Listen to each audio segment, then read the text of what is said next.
নবীজি বললেন ফালা তাফালু মুআজ, সাবধান, কশিন কালো এমন কাজ করবা না। আল্লাহর শ্রেষ্ঠ মাখলুক কে বলেন তো? মুহাম্মদ সাল্লাল্লাহু আলাইহি ওয়াসাল্লাম। বলেন মাখলুকের মধ্যে শ্রেষ্ঠ কে? মুহাম্মদ সাল্লাল্লাহু আলাইহি ওয়াসাল্লাম। তিনি বললেন মুআজ, আমাকে কখনো এমন সেজদা দিবা না, তাকে যেহেতু সেজদা দেওয়া হারাম, অতএব দুনিয়ার অন্য কোন পীর ফকির বলেন, শাইখুল হাদিস, মুফতি, মুহাদ্দিস বলেন, ইমাম খতিব যাই বলেন না কেন, কাউকে সেজদা দেওয়া হারাম। নবীরে সেজদা দেওয়া হারাম, তো সেখানে অন্য কাউকে সেজদা দেওয়া হারাম। সেজদা দেওয়া কাকে? একমাত্র। তাহলে এই সাহাবী, আরেকজনের নাম জানি কি বলছিলাম? কয়েস। আবু দাউদ শরীফ 2140 নাম্বার হাদিস, 2140। এই হাদিসের মধ্যে আসছে কয়েস রাদিয়াল্লাহু তাআলা আনহু বলেন, আতাইতুল হীরা, কুফার একটা এলাকা আছে নাম হীরা।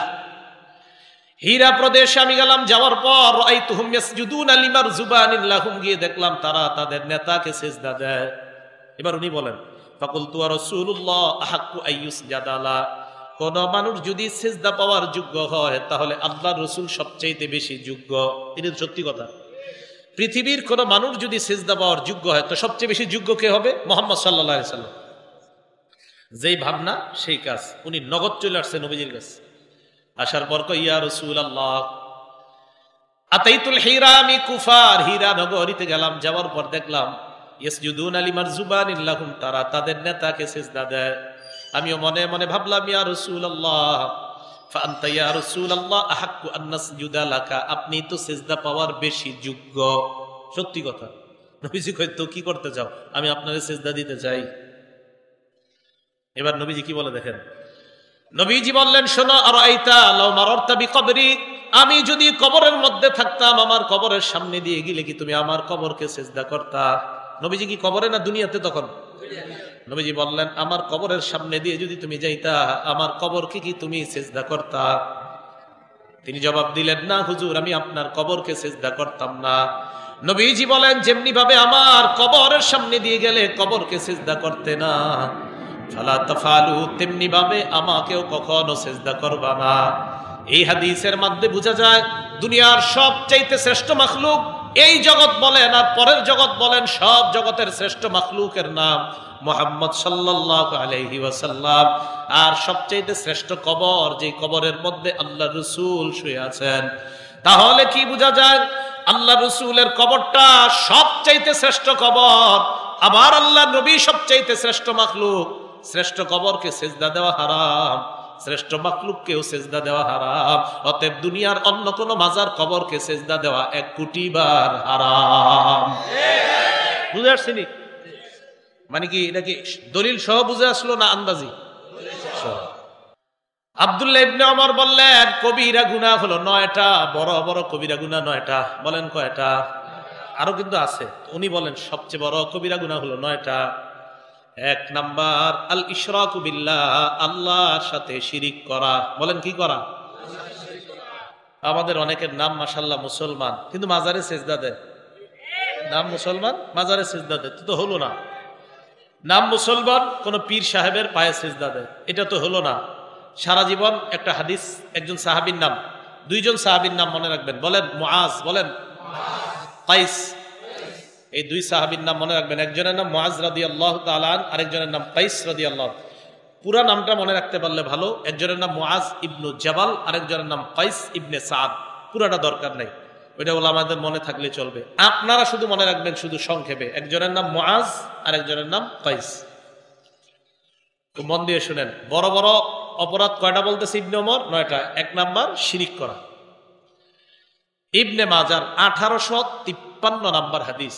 এই হাদিসের মধ্যে আসছে, লাম্মা কদিমা মুআজুম মিনাশ শাম, মুআজ রাদিয়াল্লাহু তাআলা আন যখন শাম দেশ থেকে আসলেন। কোন দেশ থেকে? শাম দেশ থেকে আসার পর সাজাদা লিন নবী সাল্লাল্লাহু আলাইহি ওয়াসাল্লাম, আল্লাহ নবীরে সিজদা দিছে। নাউজুবিল্লাহ, নবীজির সিজদা দিয়ে বসে। নবীজি কয়, মা হাযা ইয়া মুআজ, মুআজ এটা কি করলা তুমি? মুআজ রাদিয়াল্লাহু তাআলা আনহু বলেন, ইয়া রাসূলুল্লাহ আতাইতু শাম, আমি শাম দেশে গেলাম, যাওয়ার পর ওয়াফাকতুহুম ইয়াসজুদুনা লিআসাকিফাতিহিম ওয়া বাতারিকাতিহিম। আমি সেখানে গিয়ে দেখলাম ওই জায়গার মানুষরা তাদের ধর্মীয় নেতা আর রাজনৈতিক নেতাদেরকে সিজদা দেয়। নাউজুবিল্লাহ। আবার বলছি আস্তে ধীরে, আমি সামনে দেশে গেলাম, গিয়ে দেখলাম সেখানকার মানুষ তাদের ধর্মীয় নেতা তাদের রাজনৈতিক নেতাদেরকে সিজদা দেয়। ফাওয়াদিতু ফি নাফসি আন্না ফাআলা যাকা বিকা ইয়া রাসূলুল্লাহ। আমি মনে মনে ভাবলাম আমি মদিনায় আসার পর আমিও আপনাকে সিজদা দিমু। এই জন্য আপনারে সিজদা দিয়ে দিছি। নবীজি বললেন ফালা তাফালু মুআজ, সাবধান, কশিন কালো এমন কাজ করবা না। আল্লাহর শ্রেষ্ঠ মাখলুককে বলেন তো? মুহাম্মদ সাল্লাল্লাহু আলাইহি ওয়াসাল্লাম। বলেন মাখলুকের মধ্যে শ্রেষ্ঠ কে? মুহাম্মদ সাল্লাল্লাহু আলাইহি ওয়াসাল্লাম। তিনি বললেন মুআজ আমাকে কখনো এমন সিজদা দিবা না, তাকে যেহেতু সিজদা দেওয়া হারাম, অতএব দুনিয়ার অন্য কোন পীর ফকির বলেন, শাইখুল হাদিস, মুফতি, মুহাদ্দিস বলেন, ইমাম খতিব যাই বলেন না কেন, কাউকে সিজদা দেওয়া হারাম। নবীরে সিজদা দেওয়া হারাম, তো সেখানে অন্য কাউকে সিজদা দেওয়া হারাম। সিজদা দেওয়া কাকে? একমাত্র। তাহলে এই সাহাবী, আরেকজনের নাম জানি কি বলছিলাম? কয়েস। আবু দাউদ শরীফ 2140 নম্বর হাদিস, 2140। এই হাদিসের মধ্যে আসছে কয়েস রাদিয়াল্লাহু তাআলা আনহু বলেন, আতাইতুল হীরা, কুফার একটা এলাকা আছে নাম হীরা। হীরা প্রদেশে আমি গেলাম, যাওয়ার পর রাআইতুহুম ইয়াসজুদুনা লিমারজুবানিন লাহুম, গিয়ে দেখলাম তারা তাদের নেতাকে সিজদা দেয়। এবার উনি বলেন ফাকুলতু ওয়া রাসূলুল্লাহ আহাক্কু আইয়ুসজাদা লা, কোন মানুষ যদি সিজদা পাওয়ার যোগ্য হয় তাহলে আল্লাহর রাসূল সবচেয়ে বেশি যোগ্য। এটা সত্যি কথা। পৃথিবীর কোন মানুষ যদি সিজদা পাওয়ার যোগ্য হয় তো সবচেয়ে বেশি যোগ্য কে হবে? মুহাম্মদ সাল্লাল্লাহু আলাইহি সাল্লাম। যেই ভাবনা সেই কাজ। উনি নগদ চলে আসছে নবীজির কাছে।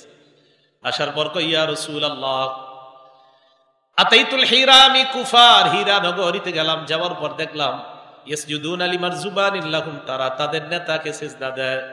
আমিও মনে মনে ভাবলাম ইয়া রাসূলুল্লাহ ফাআনতা ইয়া রাসূলুল্লাহ আহাক্কু আন নাসজুদা লাকা, আপনি তো সিজদা পাওয়ার বেশি যোগ্য। সত্যি কথা। নবীজি কই তো কি করতে চাও? আমি আপনারে সিজদা দিতে চাই।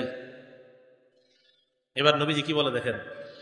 নবীজি বললেন শোনো, আরাইতা লাউ মারারতা বিকবরি, আমি যদি কবরের মধ্যে থাকতাম, আমার কবরের সামনে দিয়ে গেলে কি তুমি আমার কবরকে সিজদা করতা? নবীজি কি কবরে না দুনিয়াতে তখন? নবীজি বললেন আমার কবরের সামনে দিয়ে যদি তুমি যাইতা, আমার কবরকে কি তুমি সিজদা করতা? তিনি জবাব দিলেন না হুজুর, আমি আপনার কবরকে সিজদা করতাম না। নবীজি বলেন যেমনি ভাবে আমার কবরের সামনে দিয়ে গেলে কবরকে সিজদা করতে না, ফালা তাফালু, তেমনি ভাবে আমাকেও কখনো সিজদা করবা না। এই হাদিসের মধ্যে বোঝা যায় দুনিয়ার সবচাইতে শ্রেষ্ঠ মাখলুক, এই জগৎ বলেন আর পরের জগৎ বলেন, সব জগতের শ্রেষ্ঠ মাখলুকের নাম মুহাম্মদ সাল্লাল্লাহু আলাইহি ওয়াসাল্লাম। আর সবচাইতে শ্রেষ্ঠ কবর, যে কবরের মধ্যে আল্লাহর রাসূল শুয়ে আছেন। তাহলে কি বোঝা যায়? আল্লাহর রাসূলের কবরটা সবচাইতে শ্রেষ্ঠ কবর, আবার আল্লাহ নবী সবচাইতে শ্রেষ্ঠ মাখলুক। শ্রেষ্ঠ কবরকে সিজদা দেওয়া হারাম, শ্রেষ্ঠ মাখলুককেও সিজদা দেওয়া হারাম। অতএব দুনিয়ার অন্য কোন মাজার কবরকে সিজদা দেওয়া 1 কোটি বার হারাম। বুঝে আসছেনি? মানে কি এটা কি দলিল সহ বুঝে আসলো না আন্দাজি? তাহলে দুইজন সাহাবী মুআজ আর কয়েস, পুরো স্পষ্ট প্রমাণ যে একটা প্রমাণ হয় আমাকে সিজদা দিবা না, আর একটা প্রমাণ হয় আমার কবরকেও দিবা না, আমাকেও দিবা না। অতএব কোন মানুষ এবং মানুষের কবরে সে যত বড়ই হোক তাকে সিজদা দেওয়া এবং তার কবরে সিজদা দেওয়া হারাম। এটা আল্লাহর সাথে শিরিক করা। আল্লাহ বুঝার তৌফিক দান করেন। আব্দুল্লাহ ইবনে ওমর বললেন বড় বড় অপরাধ কয়টা?